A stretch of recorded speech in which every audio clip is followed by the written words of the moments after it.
Hey, Dave Duford. We're doing it live here. Greetings and salutations. Thanks so much for being on another broadcast. Today we're talking about failing the insurance business, and I am here to share with you not only a personal testimony of my failure in the business, but also to share with you my experiences being an agent as well as an agency nationally, recruiting agents, thousands across the country since 2013.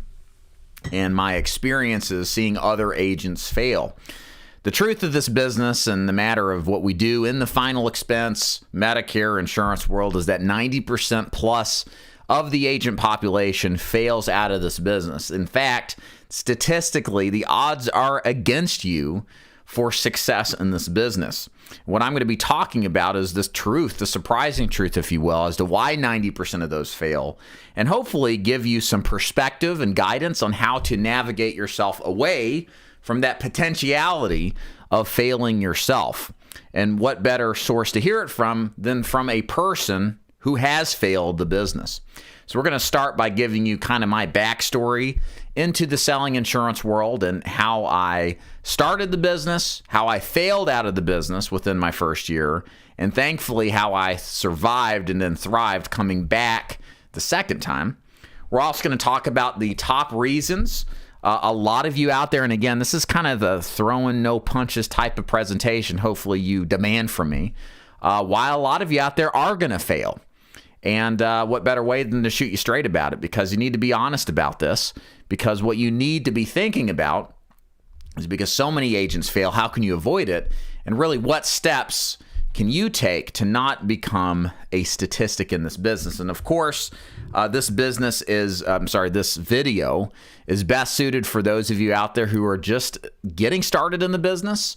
You're looking for some honest, transparent advice and guidance on how to see success in this business. You don't want any of the BS or the Kool-Aid so typical from many of the other organizations out there, and I'm going to give it to you. And it's also for those of you out there who are struggling. Maybe you're facing failure or worried about failure, and you want to know why people fail, why agents fail, and really, likewise, why they succeed. And if you're interested in that, then this video is definitely for you. And hey, everybody, thanks for joining Kevin, Don, Branson, Brian, Cleveland, Eric, and Angela. Of course, this is live, so if you guys got questions, you come in live. You're welcome to throw your questions in the chat. I certainly will get to them as I complete my training module here today. And of course, if you enjoyed this content, consider hitting the like button. This helps YouTube share this content algorithmically with other insurance agents who desperately need to hear a talk about how to survive and thrive and avoid failure. So let's start off with yours truly, because as tough as I might be on this particular broadcast, the truth is I'm amongst the many out there, at least for a period of time, that had suffered defeat and failure in this business. And I want to kind of give you my backstory as to how I failed the business, because I think it provides some earnest perspective of what's at stake coming into this business, and likewise, how even those who fail can, like a phoenix rising from the ashes, come back and not just survive, but thrive. So I started insurance sales back in 2011. I got involved in the final expense space. My personal training gym at the time was really just getting crushed with the Great Recession. It was hard to find clients. I was barely hanging on. It was like as if I was a jetliner over the Pacific with both engines out of gas, just slowly starting to descend towards its ultimate demise and doom. I was desperate to find something to do. I didn't want to work for the man, and I came across the insurance business because, well, hey, it's very activity-based. There seems to be a lot of money potential in it, and I still get to retain that entrepreneurial type of business where I don't have to work for somebody. I can work for myself and help people with a good product. So I got attracted to the final expense business that way. Started off part-time, talked a bit about that yesterday, just to test the waters to see if it was a good fit for me. Found out after a couple of months that it was really something, not just in the flash in the pan way was great, but was, I think, showed signs of longevity and long-term potential. So about 6 months into the business, about November 2011, I shut down my personal training gym for good after a solid 5 years of doing it.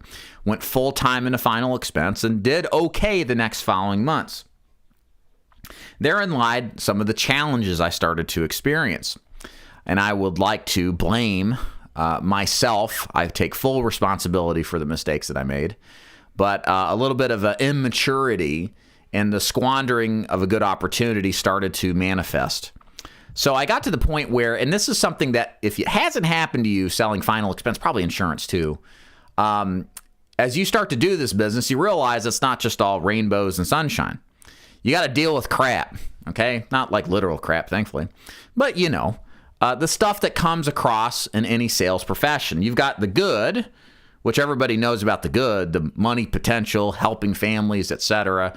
But you also got to deal with the bad, getting no-showed, getting frustrated because people who bought lapsed their coverage, getting disrespected, getting told no consistently. All that weighs on you psychologically, and it certainly did for me at the time. And so what I found was, as I was working in the business, I was growing more frustrated, short-sighted, angry with the prospects and the clientele that I was dealing with. And because I had more, I guess I have a creative bone in my body, I guess you could say. I always am kind of a marketer at heart. I created, as a way to try to avoid, and we're going to circle back to this because this is a big issue, as a way to avoid the pain of dealing with the bad side of this business in an effort to try to remove the bad and only keep the good, I created a lead piece that was unfounded, untested, that I really had very little budget to trial to see if I could avoid all of the bad stuff that happens just as a normal course of business in the final expense business. Turns out the lead system did get results, but oddly enough, it wasn't as good as the plain old lead system that always worked, but dealt kind of some bad with the good. The good outweighed the good with the newfangled idea I had. And it put me in a financial bind because I just didn't really get a good return on my investment. And as the months progressed, I became more frustrated. I wasn't really keeping up financially where I wanted to. And it all culminated on one night about a year in where I had a shitty day, but I was pretty upset at the time. And I had my last appointment of the day. And it was Mrs. Jones or Mrs. Mildred, whatever her name was. And the note on the appointment setter put was, call this person in advance before you run the appointment. Side note, pro tip, never call an appointment to confirm that you're coming, okay? Just show up. But because I was frustrated, I didn't listen to my own advice. I called the appointment to confirm, and the older lady answered, and she said, I just bought a policy from somebody. You don't need to come over. And I was just shocked. Yes, you just set the appointment yesterday. What do you mean you bought a policy? And that's what I said. I said, oh, well, your son said I could come over, and you didn't have insurance and all this stuff. And she said, well, I said, that seems funny, but yeah, that's what he said. And she said, well, that may sound funny to you, but I bought a policy and I'm all set. Have a good day. Click.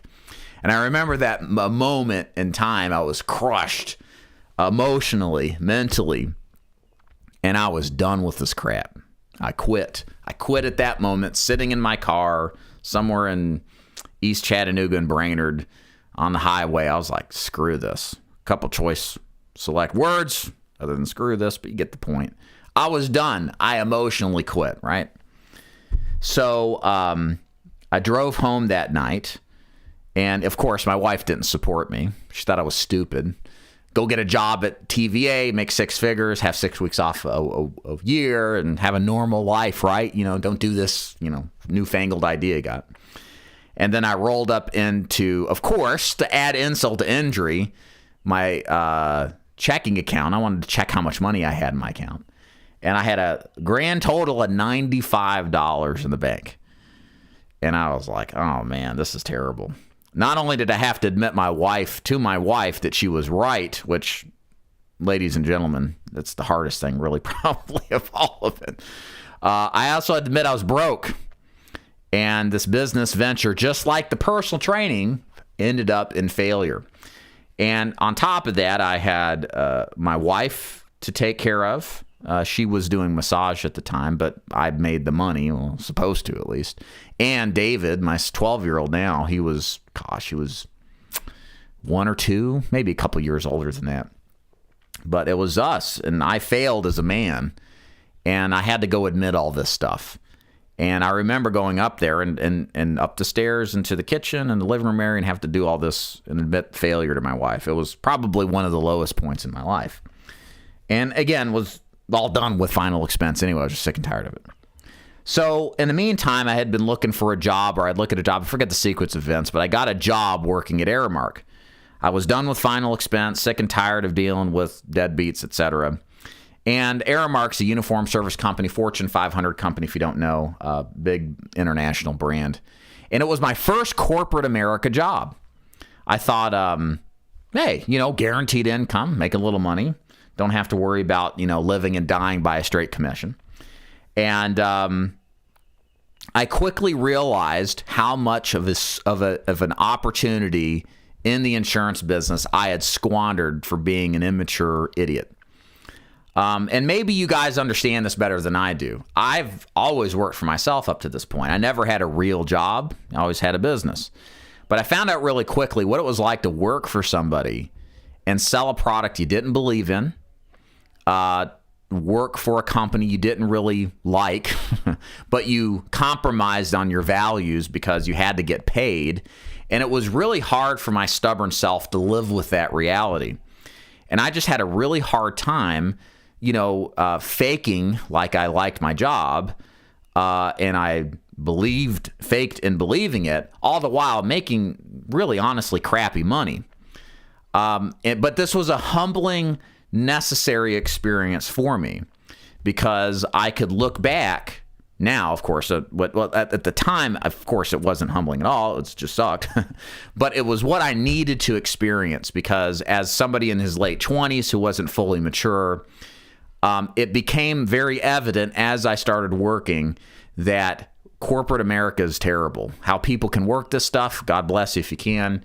How to know that there's this opportunity out there in entrepreneurship, to know that there's an opportunity to get exactly what you are worth, to give it up for a wage and playing the corporate politics game. It was unsettling to me. And it really just disturbed me to my soul, which may sound silly to you, but understand I'd never experienced this. But it was what I needed to experience to get my head on straight, to recognize that I made the mistakes in my business, that I squandered the opportunity because I had problems dealing with the reality that every single successful agent deals with, that there is always good and there's always bad in every single business. And at that point, once I realized that, I knew there was always a second chance. You always, as long as you're head above ground, there's always a second chance to make things right. And that's when I decided, I remember sitting on the couch talking to my wife about how much my job sucks, that I'm going to go back in the final expense. Of course, she probably rolled her eyes and thought, again, what an idiot. It just never ends, right? But this time around, I did it differently. First of all, I started back again part-time, just like I had the year prior. But this time, I vowed not to make the same mistakes that I first made starting off. The mistakes I made, number one, distracting away from the fundamentals of this business, okay? So I can speak to final expense here. What are the fundamentals of final expense? You run appointments, and it's all about the volume of appointments you run. And just as importantly, it's all about buying the right kind of leads. At the time I started, that I was doing decently as a new agent, I was buying direct mail leads, just like we teach today. But I got away from that to try this newfangled idea, got away from the fundamentals of the lead system, and likely, as you could imagine, lost the opportunity as I lost the lead flow, and struggled and suffered because of my own dumb decisions. On top of that, the other thing that I recognized was, again, I mentioned the immaturity aspect. What I didn't understand or appreciate is that every business has problems, okay? It's like Puff Daddy used to say, more money, more problems. It's just, you want rich people problems or poor people problems, right? It's kind of a similar analogy here. But like with the business, you've got problems. You always are going to have problems. This is a problem with agents who kind of bounce around, look for the new opportunity because, oh, I'm getting a little heat because people don't want to buy or it's frustrating, right? Like you're never going to never get away from problems. The question of what kind of that you need to ask is what kind of problems can you deal with and manage as you run your business or insurance product is what it is. In a final expense business, the problems where people don't buy.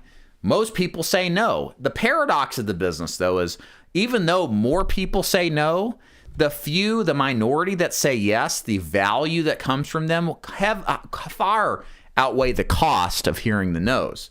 Even though psychologically, paradoxically speaking, you hear it more. But it doesn't matter when you close the 1 out of 4 of your direct mail leads because the return on that investment it far outweighs the cost of hearing the no's or buying the no's, right? And so the point is you're always, as a successful agent, going to hear more negativity than positivity, which is very disconcerting for somebody who has more of an analogous mind, or algorithmic mind. It's X equals Y, X plus X equals Y or whatever. No, you're going to hear more no's, fewer yeses, but you'll be wildly successful, which is just very strange even to today. So as realizing that was the truth and that was the case, and getting back to fundamentals, doing direct mail, getting back to fundamentals, not messing around with leads, simplifying the business, shutting the brain down, stop thinking so much, trying to conflate or complexify, making words up as we go, complexify the simple, making complex the simple, getting rid of that, purposely simplifying, purposely getting back to what matters, and drawing in my focus and being a grown-up and accepting good and bad is what I promised I would do differently this time around. And that's exactly what I did. I started part-time. On the days I wasn't out prospecting for uniform sales business, I was out prospecting for insurance. I worked every single Saturday for that full year and many years to come. When I could find time to go prospect and sell, I absolutely did. And all the while, from all the sales I was making, I was saving my money, building my bankroll. And the second time around, 12 months into it, in fact, right as my wife got sideswiped, 36 weeks pregnant with twins from a drunk driver, I went solo. Literally the week after she got hit, and she was this huge, like brick house huge, you know what I mean? And she had the babies. I quit my job, twins, and they weren't fun. I went full time. Never looked back. Of course, it was scary, but the timing was right. I was sick and tired working for the man. I knew I had what it took to be successful. I went all in. Okay. And as I went all in, I continued to follow the fundamentals as I learned from my original mistakes so that I can just stay the course and stay on path. And I am reporting here today that from that moment, that was the best decision I ever made. That to get back into the business and doing the fundamentals is the reason. It's the reason I'm still here. Because I'm pretty smart. I think I am. I'm pretty smart. I work hard, but, I'm not some savant here that just had it successful. I had my demons to battle, at least when it comes to this business. And what I'm telling you by sharing the story is that the stuff can be overcome. It just takes a level of humility and observation and willfulness to overcome those self-made obstacles that you have. And really, more truthfully, to share with you, the reason I'm sharing you with the story, hope it didn't take too long in explaining it, but the reason I'm sharing the story with you is I don't want you to make the same mistakes. Of course, some of us have to make mistakes in order to progress in life. It's just our, humans' nature to some extent. But my hope is that you'll take some of the outcomes of this as kind of inspiration to avoid the potential for failure, because the truth is the vast majority of agents never have a second chance. There's some things here we'll kind of talk about in a moment, but this could be your only shot in the business. One of the things I tell my agents when we're training them, getting them onboarded, getting them selling, one of the principles we teach is that you have to look at selling final expense or Medicare as this one presentation is the only opportunity you're ever going to have to sell anything. It is a one-call close, so you must do everything feasible within ethical limitations, of course, to close this business today if it is to be. Okay? And that changes your mindset on how you're going to run your business. There's no going back. It's either now or never. And how you deal with all the little details, which could prompt you to think about coming back. Well, now you got to think differently about it. How can you take care of these issues now? Because there is no later. Likewise, in this business, your first shot at selling insurance, you need to be thinking honestly, it's your last and only shot. That you may get, what am I thinking of? You may get discouraged so much so that you lose the heart and the perspective necessary to be successful, and you develop a level of cynicism like a lot of people. It's a racket. It's an MLM scheme. You've got to look at this business as your one and only shot, and to make sure, because it's your one and only shot, because it usually is for most people. I'm the exception, trust me. Second coming back. I think everybody can get a second chance, but not everybody takes it because their mindset's so altered by the crappy experience they had that it functionally closes their mind to other opportunities. So the point is, because this is a one-time deal, because this is your only option, this is your only chance for success, you need to take this business seriously. You need to not do it with kid gloves. You need to make sure that everything possible, as we'll kind of get into here in a minute, is aligned in your favor, including your personal disposition, your work ethic, certainly the other aspects of the business as well, leads, training, commissionable opportunity, upside, etc. Because this is it.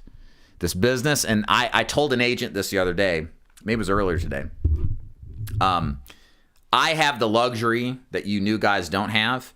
I'm 11 years into this. I've been through the ups and the downs, and I'm now at a position where I could never imagine I'd be at 37 years old, in lifestyle, in income, in opportunity, in upside potential. I never could imagine as a 26 or 7-year-old dude getting started because he didn't want to go get a real job. I can never imagine where I'd be.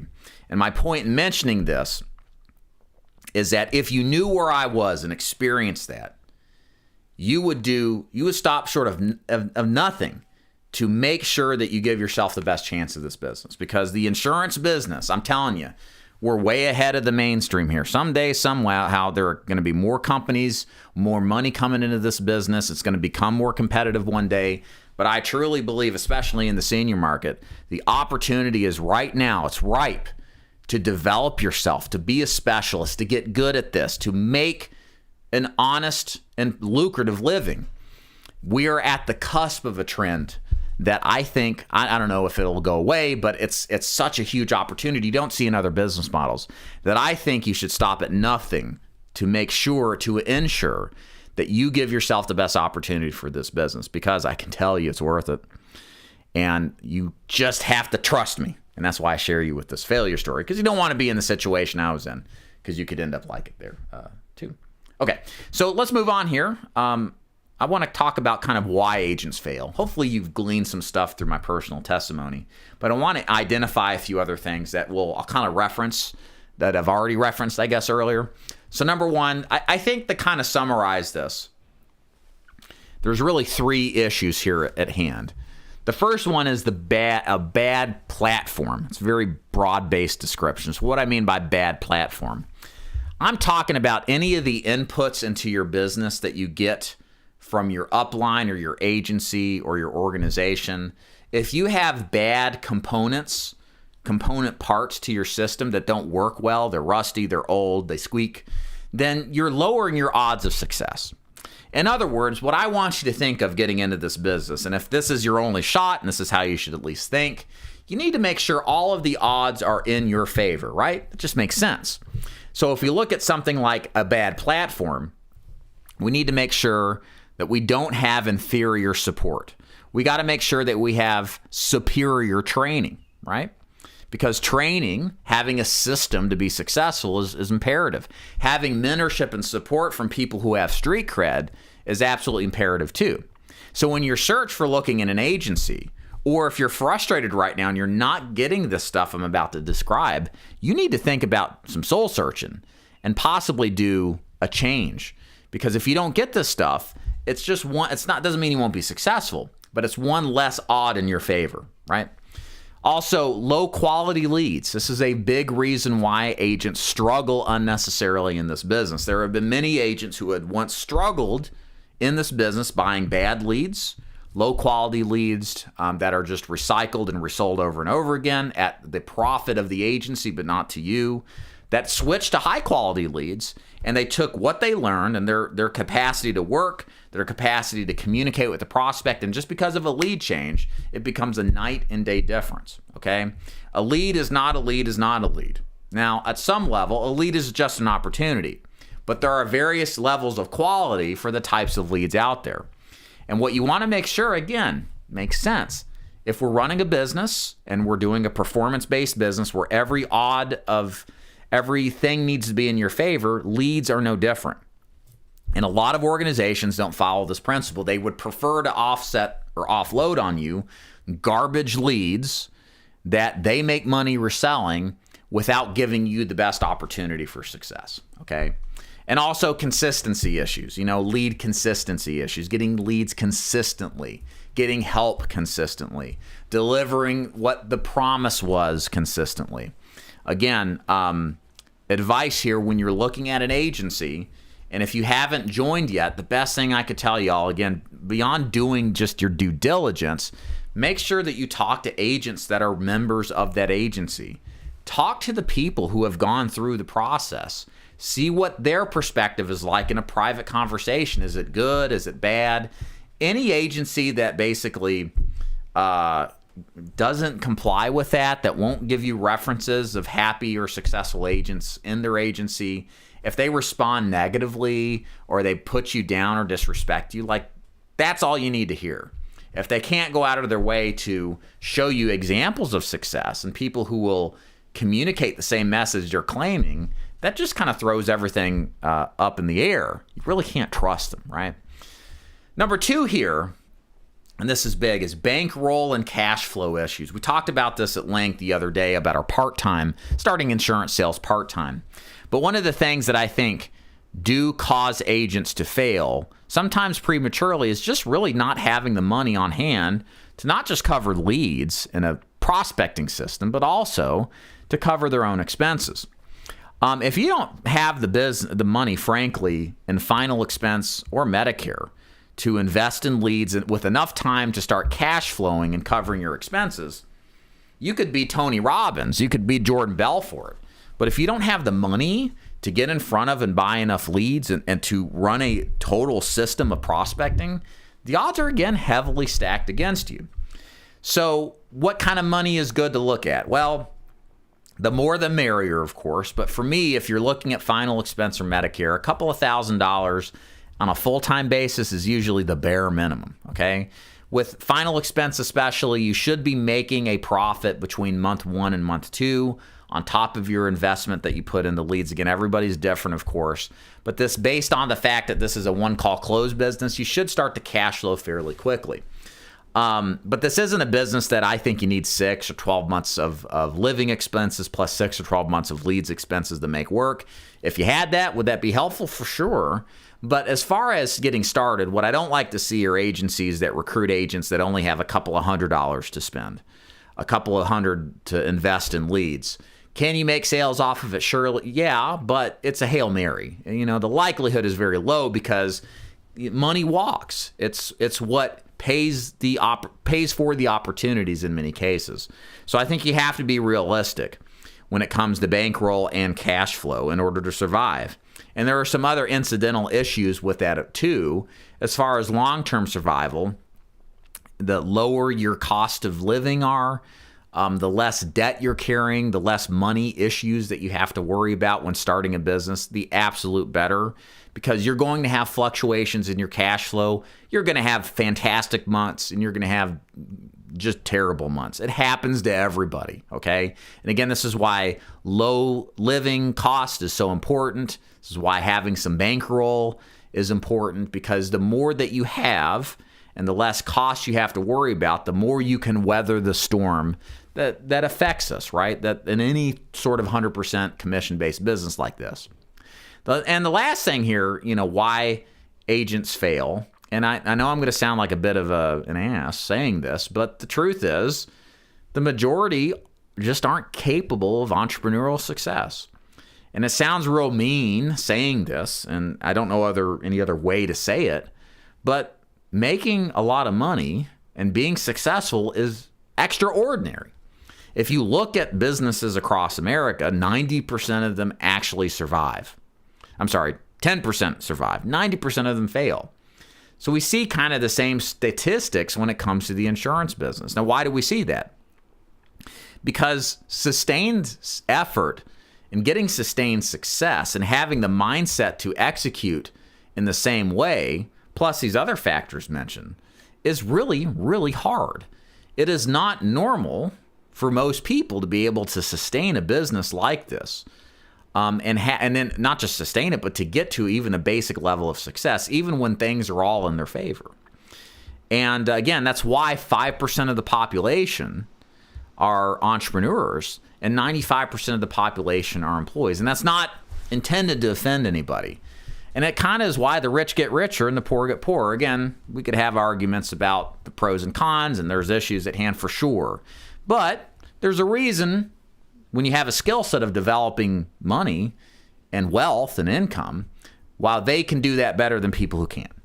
And I think that all kind of plays into the reality of this business. The vast majority will not succeed because doing this in an entrepreneurial way is extremely hard. And most people have really no idea what they're getting into unless they've had the privilege of having, like I had a dad that ran a business and sold it off successfully, or like a gentleman I talked to earlier today whose dad ran a business, sold it off, made good money. You know, he spent his whole life seeing the what it requires to run a business successfully, the sacrifice, the emotional commitment, right? And having that encouragement. And again, I'm not saying that you got to have all this to be successful. I'm just trying to be honest with you. It is tough to do, and anybody, and I hear this from people in this business who claim that anybody can be successful in it. It's just not true. Not everybody is meant to be successful. And what you got to do, guys, is make that decision if that's you or not. Because if you're going to do this business, you better act as if, okay, I accept reality as it is. 90% of agents at least fail. What am I going to do different than them? You need to take that seriously, and that's why I'm talking straight to you. You don't need to think that you're an exception to the rule or you're special. You don't need to be like me and have an ego starting off. You need to humble yourself and ask yourself, what are you going to do that's different and better and harder working than the other guy? Because it's the other guys that are going to fail. Okay? Now, some last things here before we get into the chat here, and feel free to throw over your questions, and I'm going to get to them. So again, how do you survive and thrive in the insurance business? And again, it's kind of a reiteration in a more positive light than what we just talked about. Number one, do your due diligence, okay? If you've already started in this business and you're finding you're not getting all the advantages and odds in your favor like we talked about earlier, it is okay to pivot and reanalyze other opportunities. For example, not saying you have to join my agency, but I get a lot of agents that started at one agency. What promises they gave are not being delivered.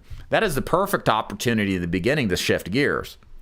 Sometimes out of a misplaced sense of loyalty, people double or triple down with an agency that's not doing its job, and things don't get better. And many times when things start bad and promises aren't kept, they usually get a lot worse, right? So it's better to make pivots as soon as you realize what you thought was there isn't, as opposed to getting further and further along and more frustrated, okay?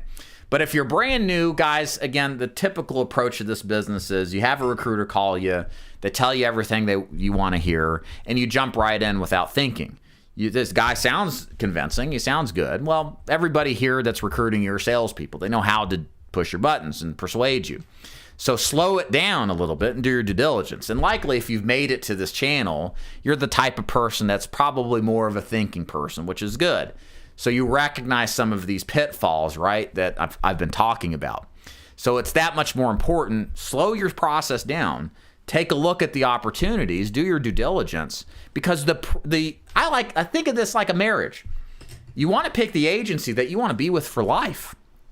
And yeah, you're not going to know everything, but if you go through some of my recommendations today, you can filter out the trash and deal with the keepers, right? And I think your odds of success when you find the good people out there that actually do a good job of recruiting, training, supporting, providing lead systems, when you find a couple to choose from, well, your odds of success have gone through the roof, okay?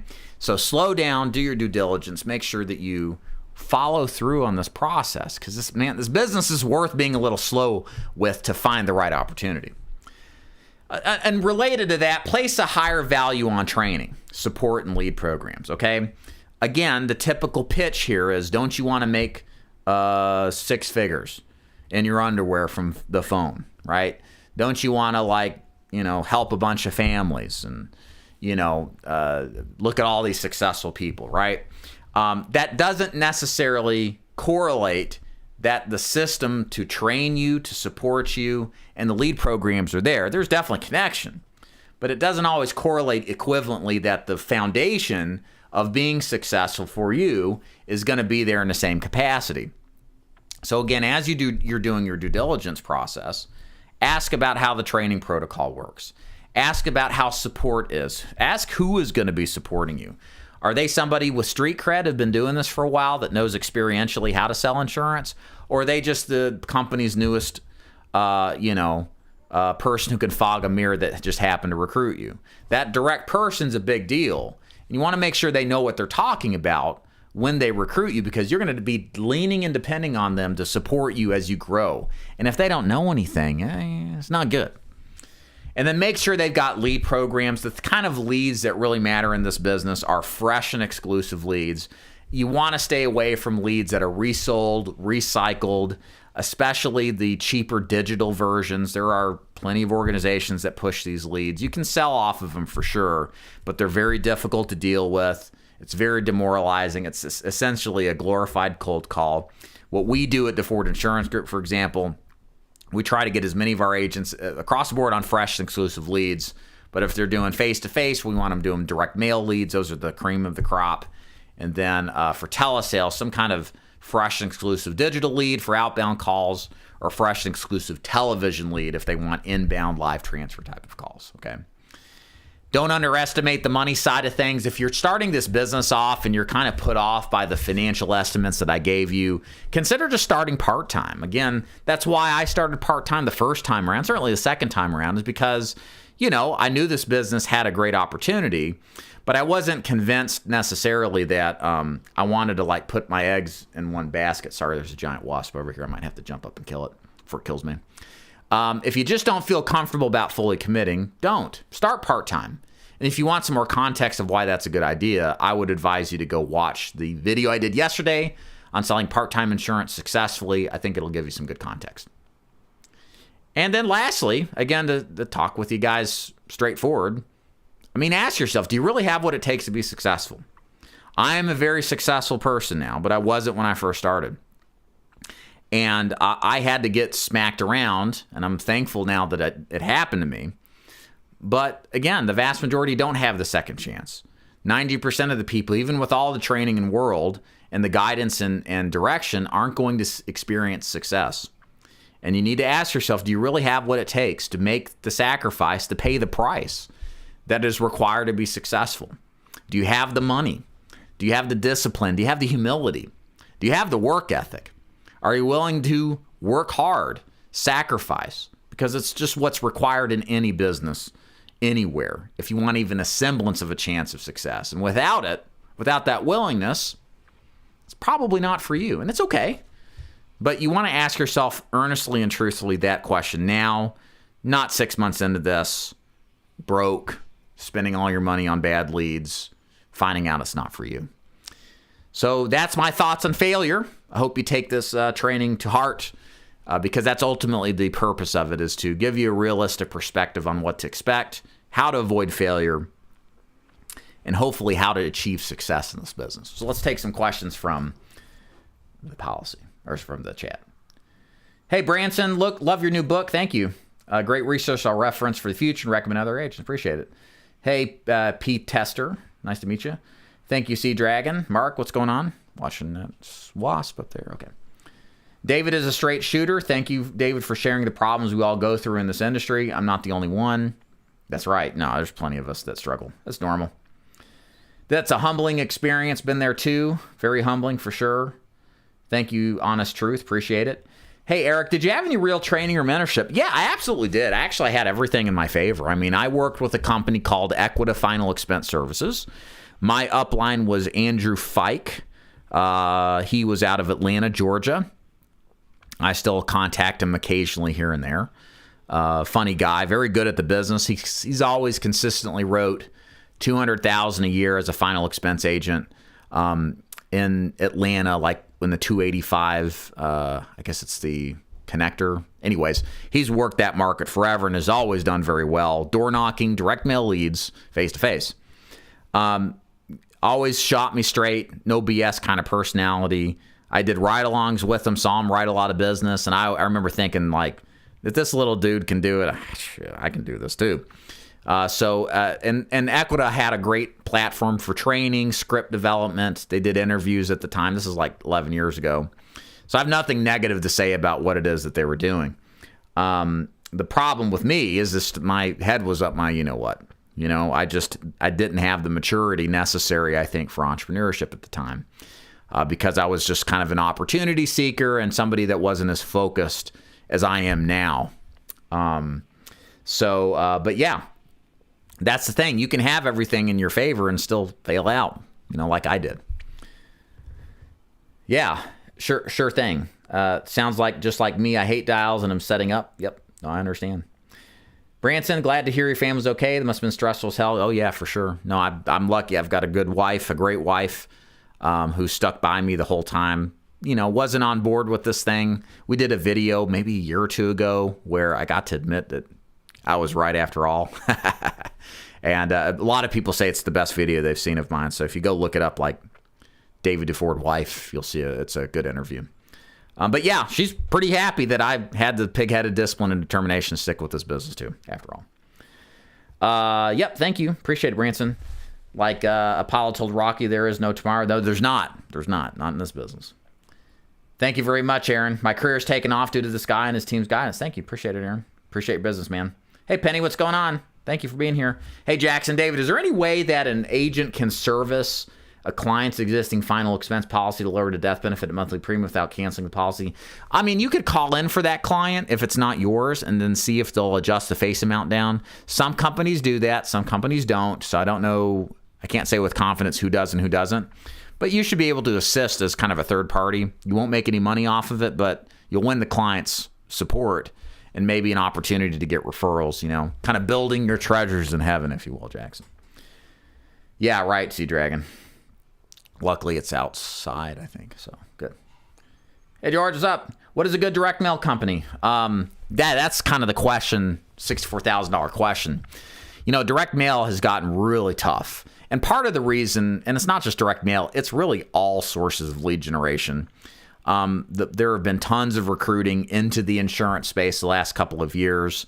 The opportunity finally has caught up mainstream. I mean, it's not mainstream, but it's a lot more prevalent than it used to be. And what's happening is the main issue, I think, going into the future, which has always been the issue in this business, is the opportunity for sales is there. Plenty of people need life and health insurance and Medicare. Where the real challenge is going to be is affordably making it happen on the acquisition cost side, so the lead side. So direct mail has just been brutal, and it's gotten worse the last couple of years. Agents can attest to response rates going down. I've seen a lot of vendors who were around pre-COVID are now gone from offering fixed price leads or getting good response rates. It's very hard to find a good vendor that will, in many cases, lose money to provide an affordable lead for agents. And I remember, 6-7 years ago, I could get a $24, $25 direct mail lead that said life insurance on the first line of the first paragraph. That same lead in most markets, vendors will do it for $40 to $45. And that's all because just the interest level in direct mail and this business at large has just increased. And when Mildred gets 8 pieces of mail instead of 2 pieces of mail now, she's still going to just send in 1 in most cases. So now you've got a higher chance of a non-response. So it lowers overall response rates tremendously. So anyways, the point being, there's very few vendors that have direct mail. Luckily, we have a mail vendor that we use that in most cases we can support agents on leads priced in the $30 to $40 range. I think the top level is $39, the lowest is $31 now. But still in some markets, it's very difficult to get a consistency of lead flow, and it takes a good bit of time because a lot of these vendors lose money on generating the leads. But we can do it for agents. We've had good success with it. But understand that, yes, it's as much as it's the best vendor out there, it's a best type of lead. It's hard to get them sustainably and to find them at a good price. So if you're interested, let us know. As far as anything else, I mean, you could go to needalead.com or leadconcepts.com, but they're just going to do per thousand mailers. And there are most markets, you're lucky to get a 1% response rate, and you're looking at a $50 price point on leads, and it might be worse than that too. So yeah, it's tough, but it is what it is. Hey, Bobby, does your agency only do final expense and Medicare? I'm trying to find a place for myself, and I already have a different niche market at my fingertips. Let me know what niche you're thinking of, Bobby, and I can tell you if it's a good fit or not. I mean, kind of what we do is we're focused on finding people that match our particular strategy, right? So we're focused on finding agents who want to sell final expense at scale, Medicare at scale, or scale into Medicare from final expense if they're selling final expense right now. We lightly, and hopefully we'll do more of, annuities, and we're probably going to be doing more business on the under 65 market and the health insurance market, the ACA market. I think that's probably a big market that's about to get more opportunity than it's had over the past 10 years. So that's kind of our bread and butter. But if you want to give me more information, you can go to daviddeford.com/contact. Give me kind of a overview of what it is that you do, and I can tell you if it's a good fit. If it's not, I'll tell you that too. I don't want to waste your time. Thank you, Brian. Appreciate it. You're welcome, Tracy. So glad I caught you live. Welcome, Jones. I had to put my agency on hold. I ran out of money and bad leads. Now I'm back. Lessons learned, money saved, and ready to rock. I sold 4 policies while my business is on hold. Good for you, man. Yeah, absolutely.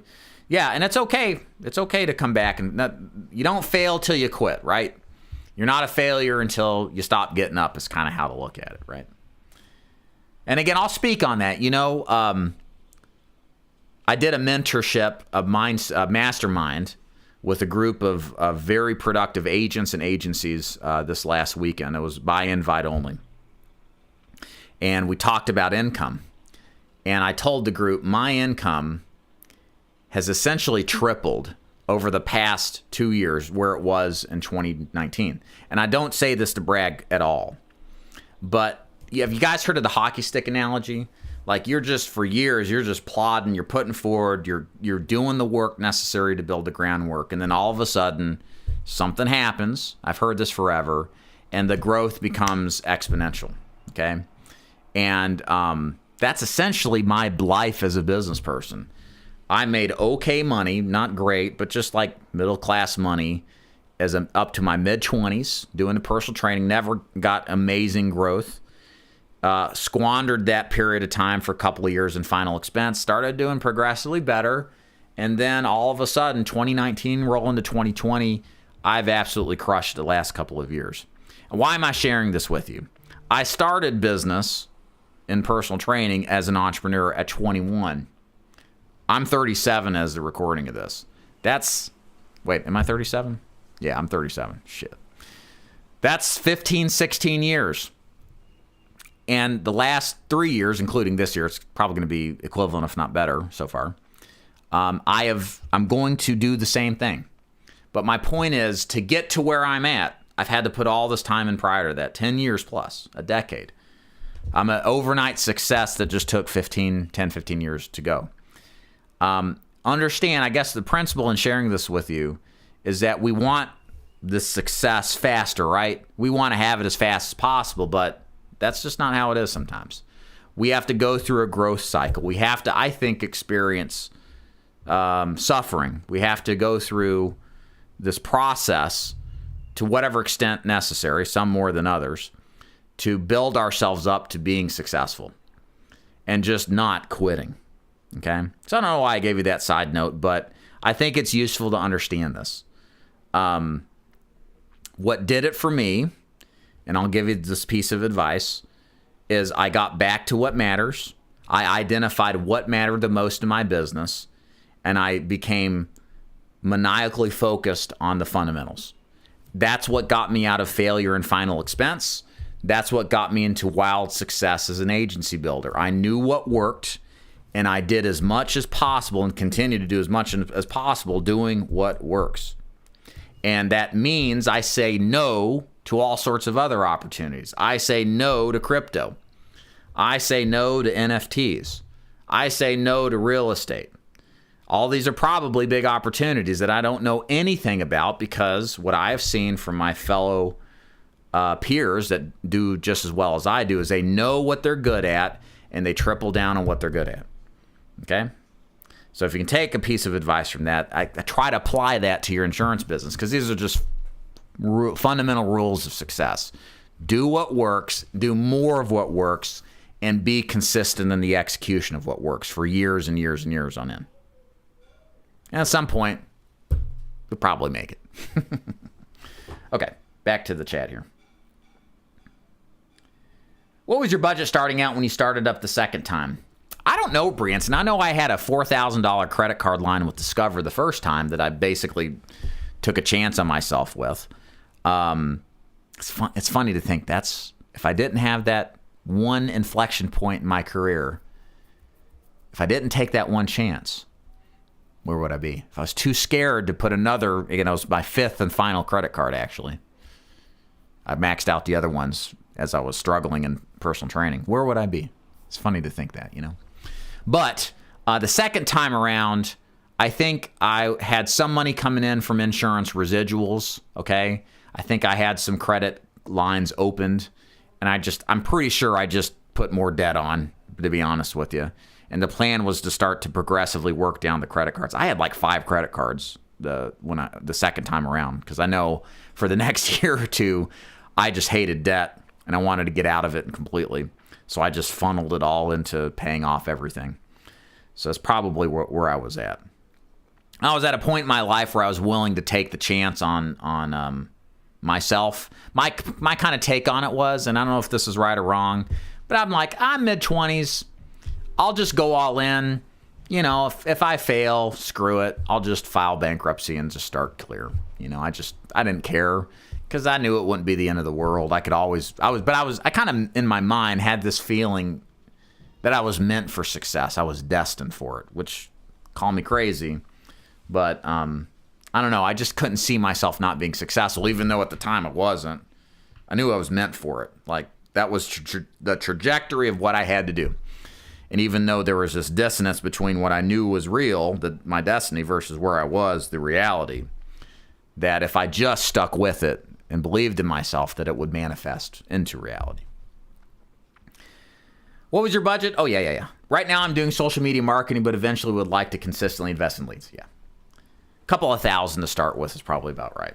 I bought a bunch of leads from Need a Lead. Should be good. Cool. Organically. Gotcha. Perfect. Jackson, are you still not big into telemarketed leads? No. In fact, I got done talking to a group of a competitor in the business that we're friends with, and they use a bunch of live transfers from these offshore telemarketing places, and it's just atrocious what they do with data. I've even considered doing a training on it, because there's just so many people pushing for telemarketing, offshored, foreigners, and they have no respect for the laws for DNC. They don't keep your information private. They resell lists, and it's just a nasty business that you don't have any litigation control over, because they're not located in America. So I just say stay away from it entirely. I just think it's a bad deal. Hey, Angela. Is it possible to get your health license after you have your life license? Yeah, absolutely. That's what I did. I just started by getting my life license, picked up my health license later.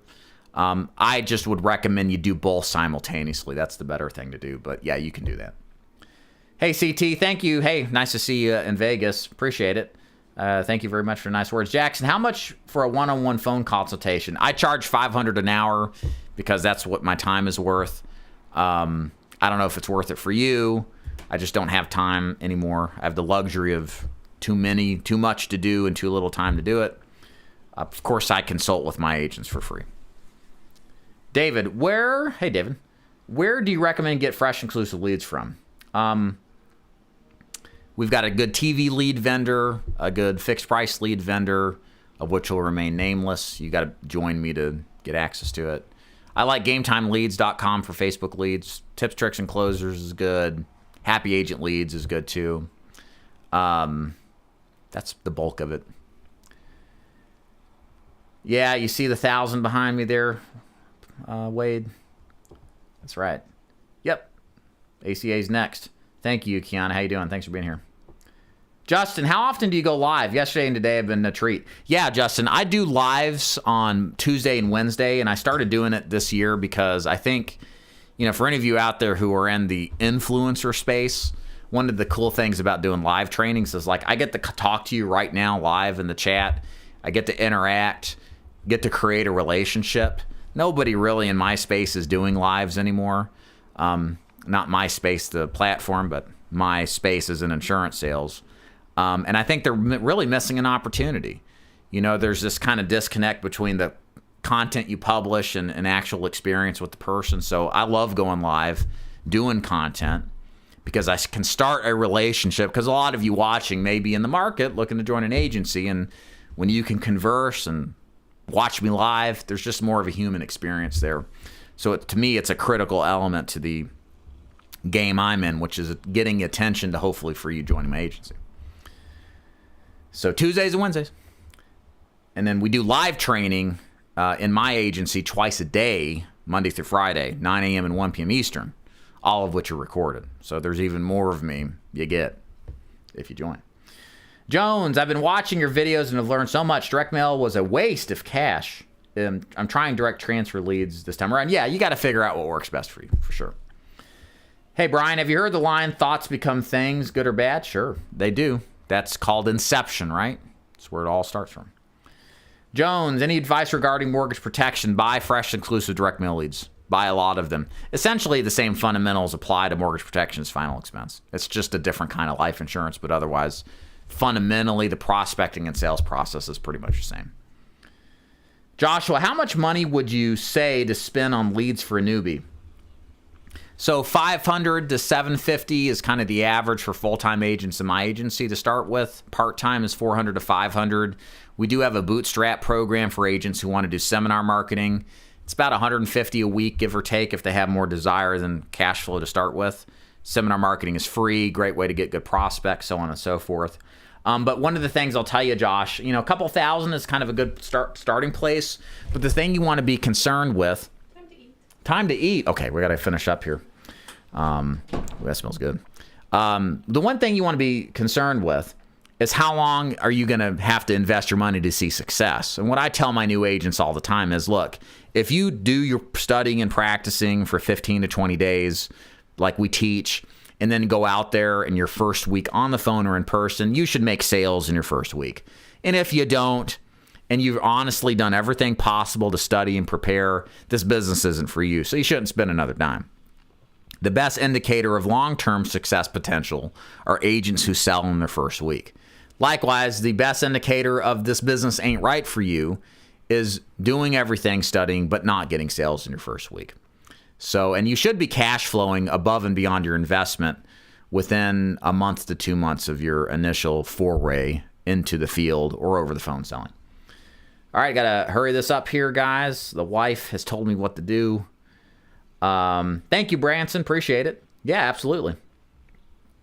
Kevin, what's the average part-time income? I think, a good agent will do probably $800 to $1,000 clear after expenses, but man, there's no guarantee of that, right? I can't guarantee income. It will fluctuate less or more than that, but that to me is kind of what I would expect on a part-time basis, working a couple of days in the field. Cool. I'm working on 2 term applications. Awesome. So you're writing business and listening. Very cool. David, how does one join to gain access? I can relate to vision you had and reality of where you were. I'm in the same spot now. Yes, daviddufour.com/FAQ, David, just to get kind of an overview of how my agency works. From there, you'll see how to join me on a Q&A call to kind of answer some questions you might have and then how to take the next steps from there. And again, I'm kind of rushing through these questions. Otherwise, I'd go a little more detail. You can always just go to daviddufour.com/contact. Reach out to us there too.